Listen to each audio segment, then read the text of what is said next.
Okay, beginning of a delight of the bite moment. Bread, good quality bread, something that you didn't buy in like a long skinny sandwich bag that's been sliced up. I'm going to drizzle it with some olive oil, swipe it around, flip it, a little more olive oil, hit it with some salt and pepper, and pop it in the oven and let it get crisped up to make my own little crostinis. This is the beginning of something so good. Okay, olive oil both sides, flipped olive oil. Well, obviously if I said both sides.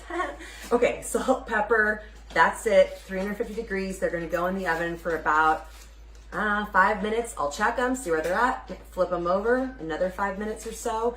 The idea is you want them to be crispy, but still a little bit pillowy and soft. And then it's the base for a million different things. I make these all the time. And if you don't know about making your own little crostinis, definitely something to check out. Scott's making fun of me. They're going in the oven now. Stop making fun of me. So I thought it was time to tell you a little bit about my hashtag that I put at the end of all of my videos I've been doing, sharing food and recipes and things. Hashtag Delight of the Bite. This amazing sign, before I tell you more about what it all means, was made by my amazing friend, Brenda Davis. She has her own company called Brenda Davis Design. Check her out. Maybe it's Designs. Sorry, Brenda. But you'll find it. Brenda Davis Designs, Brenda Davis Design. Doesn't matter because you're going to find it if you look for her.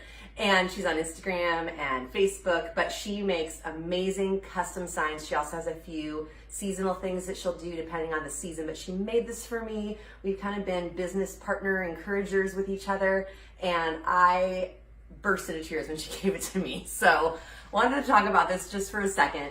The gist of the story is I love food, obviously, because I'm talking about it all the time. And when I thought about what do I want to do, went to culinary school, and that was kind of a pursuit, a little bit on a whim, but not really, because I've always loved food. I can recall being a little girl watching Chefs of the World on PBS with subtitles on like public channel, public, station or whatever.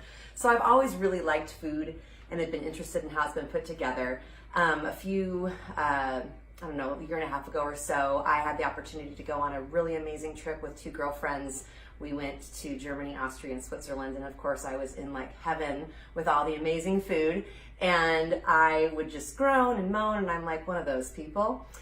One of my friends said, "You love food, tell me what you love so much." And I said, "It's just all the things. It's when it all comes together in that perfect bite." And one of my friends said, "Delight of the bite." And then the other one said, "That's what you should call your catering company." Because at the time I was doing some catering. I still am, but very case-by-case basis. So anyways, I'm going to set this down.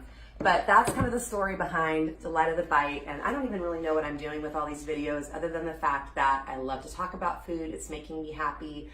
I have a ton of friends who don't know what to do, don't know how to cook, they need inspiration, they need help, whatever it is. And so some of the things I do might be really simple to some people, and to other people, they're like, "Thank you, I didn't know that little tiny trick." So I'm kind of talking to those people and anybody else who wants to watch.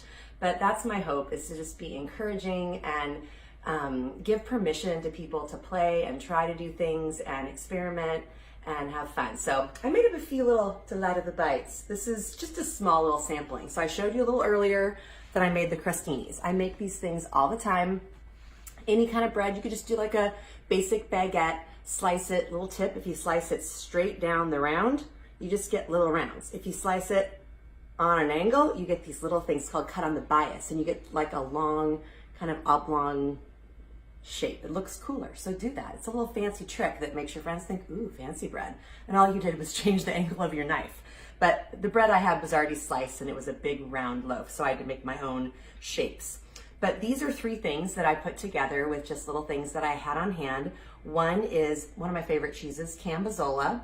It's kind of a gorgonzola meets a brie, but you could do it with gorgonzola, brie cheese, blue cheese, and then a little bit of honey. It is so good. It's crunchy, it's sweet, it's savory, it's creamy, a little bit salty. Little pepper was already in the bread, so it's just kind of got all the things. This guy right here, I usually do goat cheese, but I was out, so pinch hit cream cheese.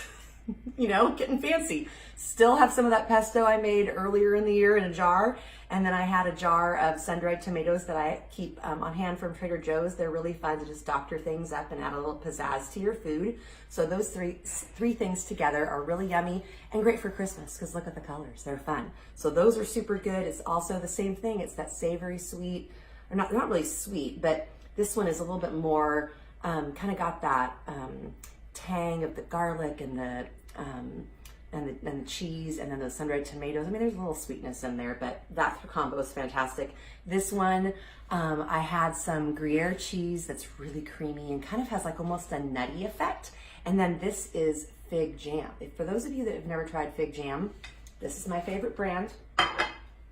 Comes with the orange lid. Sometimes you can find it at like Home Goods and TJ Maxx, but prices vary widely, so pay attention. But this is a really good one, and if you've never tried it, it's super good with cheese. And you might think, cheese and jam? What is she talking about? You guys, it's so good. So I can't try all three because I'm gonna be a super messy Marvin, but I'll try this one because it's got the skinniest piece of bread.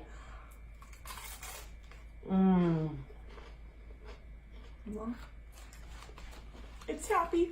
It's so good. It's crunchy and sweet and creamy and tiny and so good. This is kind of a sample of Delight of the Bite. It's not specifically for appetizers. It's for anything where all the joys and the textures and tastes and flavors of food come together and just kind of explode in your mouth. It's what makes me be a complete nerd and dork about food. I may seem like a crazy person. I don't really care because I love it so much. So there's the story behind Delight of the Bite. Enjoy making your own delights of the bite. And if you have some go-tos, share with me. I'd love to get ideas.